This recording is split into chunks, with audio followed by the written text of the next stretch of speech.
Jadi, ini alasan kenapa kamu tidak pernah ingin punya anak denganku, Bram? Suara Sinta terdengar tajam dan bergetar. Apa sebenarnya yang terjadi? Maka mari kita lanjutkan ceritanya dari awal.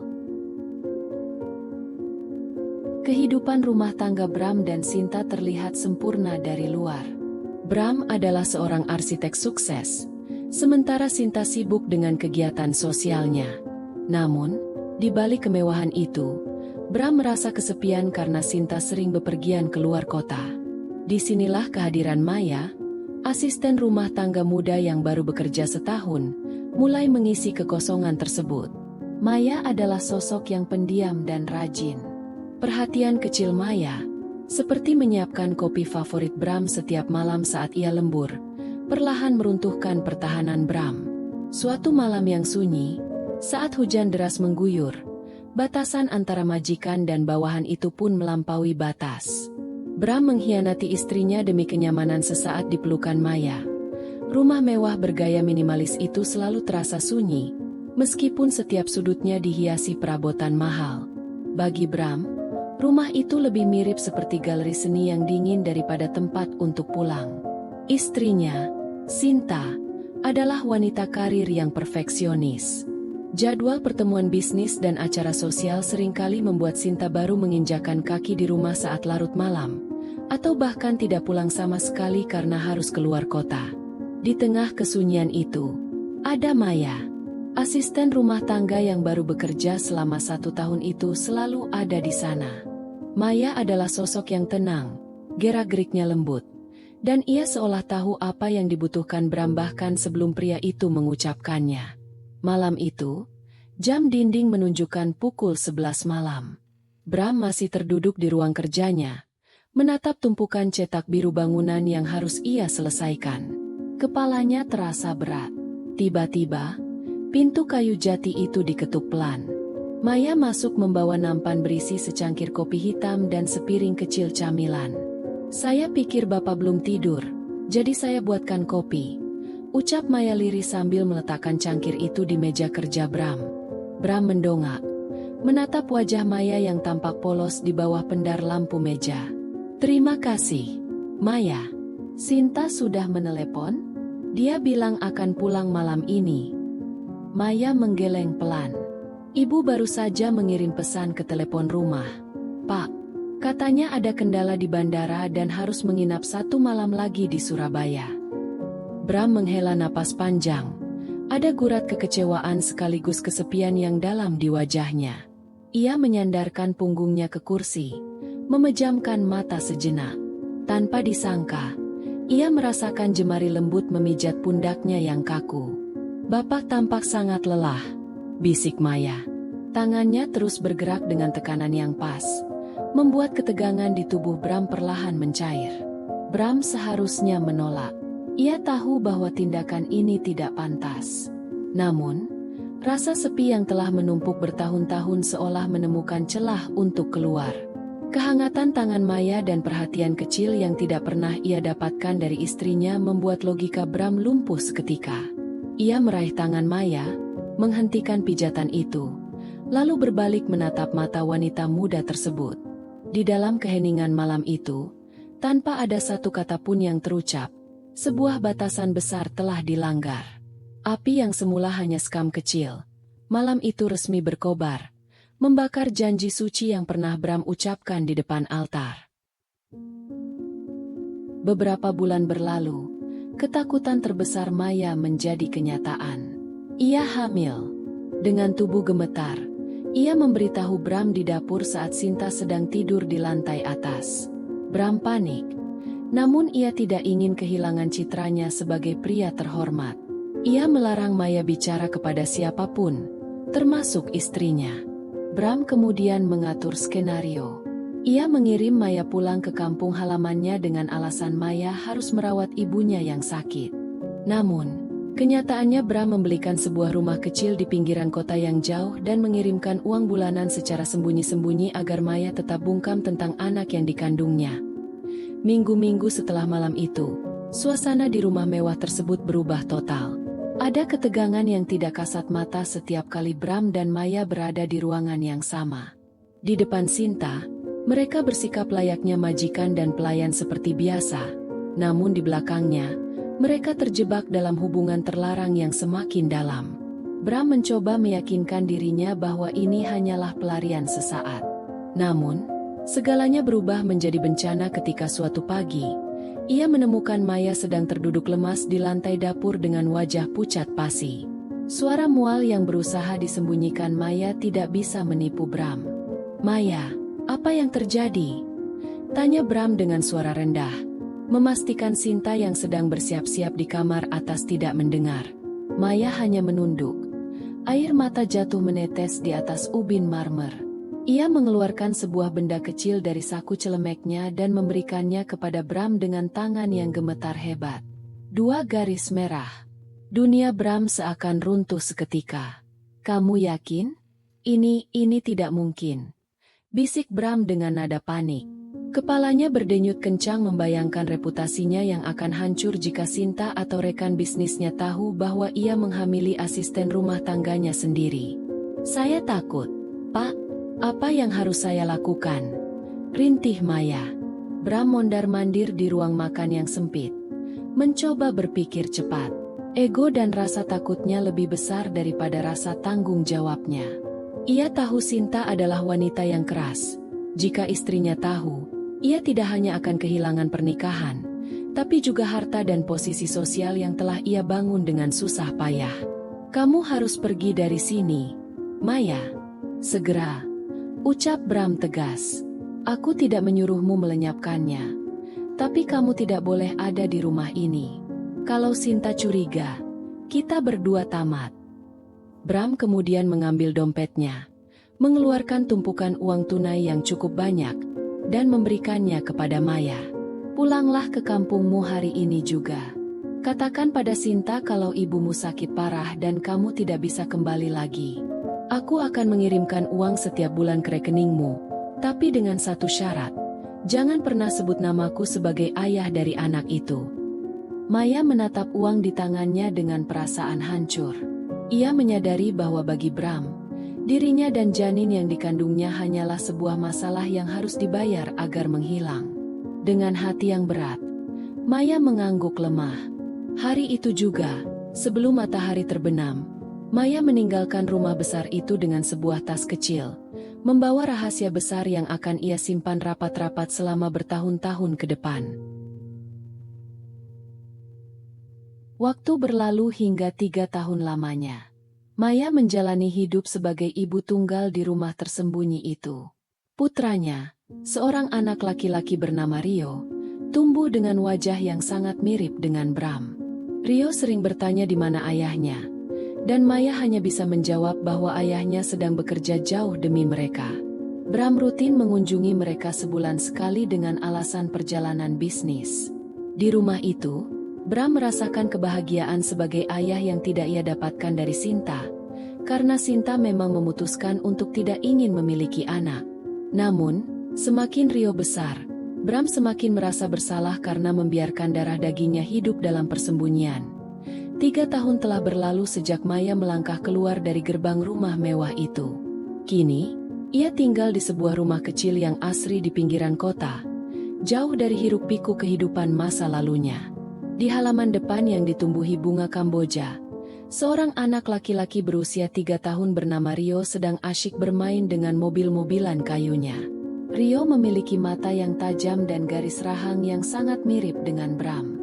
Setiap kali melihat putranya, Maya teringat akan janji dan ketakutan yang ia bawa dari rumah itu. Sesuai janjinya, Bram rutin mengirimkan uang setiap bulan. Bahkan, sebulan sekali, sebuah mobil hitam mewah akan berhenti di ujung gang. Bram akan turun dengan kacamata hitam, melangkah cepat menuju rumah Maya seolah-olah sedang menjalankan misi rahasia. Di dalam rumah kecil itu, untuk beberapa jam, Bram bisa melepaskan topengnya sebagai arsitek sukses. Ia akan memangku Rio, membawakannya mainan mahal, dan mendengarkan celoteh riang anak itu. Di tempat ini, Bram merasakan kehangatan keluarga yang sesungguhnya, Sesuatu yang tidak pernah ia dapatkan dari Sinta yang semakin dingin dan sibuk dengan dunianya sendiri. "Kapan ayah datang lagi?" tanya Rio setiap kali Bram bersiap untuk pergi. Bram hanya bisa mengelus kepala anaknya dengan rasa bersalah yang menghimpit dada. "Segera, jagoan. Ayah harus bekerja jauh dulu." Maya hanya berdiri di ambang pintu, menatap interaksi ayah dan anak itu dengan perasaan campur aduk. Ia mencintai Bram, namun ia tahu dirinya hanyalah simpanan yang dibiayai agar tidak membuat malu. Ia hidup berkecukupan secara materi, namun batinnya lelah karena harus berbohong kepada tetangga bahwa suaminya adalah seorang pelaut yang jarang pulang. Namun, kenyamanan semu itu mulai retak. Bram menjadi semakin ceroboh. Rasa rindu pada Rio membuatnya sering menelepon Maya saat ia berada di rumah besarnya. Ia tidak menyadari bahwa Sinta, yang selama ini tampak tidak peduli, mulai merasakan ada sesuatu yang aneh dengan perubahan sikap suaminya yang sering menghilang di akhir pekan dan mutasi rekening yang tidak jelas tujuannya. Tanpa mereka sadari, dinding rahasia yang mereka bangun selama 3 tahun ini mulai menunjukkan retakan besar yang siap runtuh kapan saja. Suatu hari, Sinta menemukan sebuah transaksi mencurigakan di rekening cadangan Bram yang selama ini tidak ia ketahui. Nilai transfer yang rutin dikirimkan setiap bulan selama 3 tahun memicu kecurigaannya. Sinta memutuskan untuk menyelidiki sendiri alamat yang tercatat di sebuah nota yang ia temukan di saku jas Bram. Tanpa memberitahu siapapun, Sinta mendatangi rumah di pinggiran kota tersebut. Jantungnya seakan berhenti saat ia melihat seorang anak kecil bermain di halaman rumah itu. Wajah anak itu adalah cerminan suaminya saat masih kecil. Di sana pula, ia melihat Maya keluar dari pintu rumah dengan penampilan yang jauh berbeda dari saat menjadi pembantunya dulu. Kecurigaan Sinta bermula dari hal-hal kecil. Bram yang biasanya sangat menjaga privasi ponselnya, suatu malam meninggalkan benda itu di meja makan dalam keadaan menyala. Sebuah notifikasi pesan singkat muncul di layar. "Rio sudah tidur. Dia senang sekali dengan hadiah robotnya. Terima kasih, Mas." Nama pengirimnya hanya tertulis sebuah inisial. Sinta tertegun. Siapa Rio? Dan mengapa suaminya membelikan hadiah untuk seorang anak? Rasa penasaran itu menuntun Sinta untuk memeriksa laporan keuangan pribadi Bram. Ia menemukan aliran dana yang sangat konsisten selama 3 tahun terakhir ke sebuah rekening atas nama Maya, nama asisten rumah tangga yang dulu berhenti mendadak dengan alasan ibu sakit. Amarah dan rasa dikhianati mulai membakar dada Sinta. Namun ia adalah wanita yang dingin dan taktis. Ia tidak langsung melabrak Bram. Ia ingin bukti yang tak terbantahkan. Suatu Sabtu pagi, saat Bram berpamitan dengan alasan ada pertemuan mendadak dengan klien di luar kota, Sinta mengikuti mobil suaminya dari kejauhan menggunakan taksi. Perjalanan itu membawanya keluar dari pusat kota, menuju sebuah pemukiman tenang di pinggiran. Sinta mematung di dalam taksi saat melihat mobil Bram berhenti di depan sebuah rumah kecil berpintu kayu. Ia melihat Bram turun tanpa beban. Wajahnya tampak jauh lebih ceria daripada saat di rumah mereka. Tak lama kemudian, seorang anak laki-laki berlari keluar dari rumah itu dan langsung menghambur ke pelukan Bram. "Ayah!" seru anak itu dengan riang. Jantung Sinta seakan berhenti berdetak. Ia melihat suaminya menggendong anak itu dengan penuh kasih sayang. Lalu seorang wanita keluar dari pintu rumah. Itu Maya. Penampilannya kini lebih rapi dan dewasa.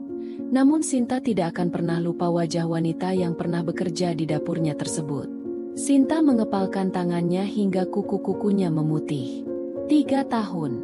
Suaminya telah membangun kehidupan paralel. Sebuah keluarga kecil yang lengkap, sementara dirinya dibiarkan hidup dalam kekosongan di rumah mewah mereka. Dengan langkah gemetar namun penuh amarah, Sinta keluar dari taksi. Ia berjalan menuju gerbang rumah itu, siap menghancurkan sandiwara indah yang telah dikelola Bram dengan begitu rapi selama ini. Pertemuan itu meledak menjadi badai besar. Sinta tidak lagi bisa menahan amarahnya saat Bram tiba di sana untuk kunjungan rutinnya. Di depan rumah kecil itu, semua kebohongan selama 3 tahun terbongkar. Bram berdiri terpaku, tidak mampu membela diri di hadapan istri sahnya dan wanita yang telah ia sembunyikan selama bertahun-tahun. Kejadian itu menghancurkan segalanya. Sinta menggugat cerai dan mengambil sebagian besar aset mereka. Bram kehilangan karir dan reputasinya karena skandal tersebut. Namun, di tengah kehancuran itu, ia tersadar bahwa ia tidak bisa lagi lari. Ia akhirnya memutuskan untuk menikahi Maya secara sederhana dan mengakui Rio sebagai anaknya secara hukum. Meski ia harus memulai hidup dari nol lagi sebagai pria biasa tanpa kemewahan. Suara langkah kaki Sinta di atas kerikil halaman terdengar seperti lonceng kematian bagi ketenangan Bram. Saat Bram sedang tertawa sambil mengangkat Rio ke udara, ia membeku melihat sosok istrinya berdiri di depan gerbang. Wajah Sinta pucat pasi, namun matanya memancarkan amarah yang bisa menghancurkan apa saja.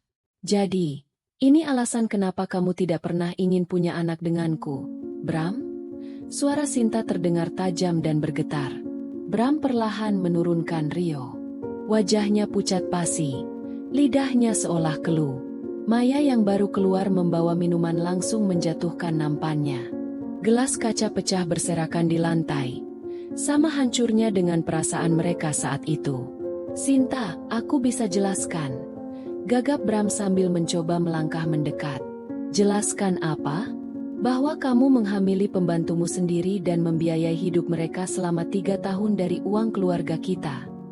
Sinta menunjuk ke arah Rio yang mulai ketakutan dan bersembunyi di balik kaki Maya.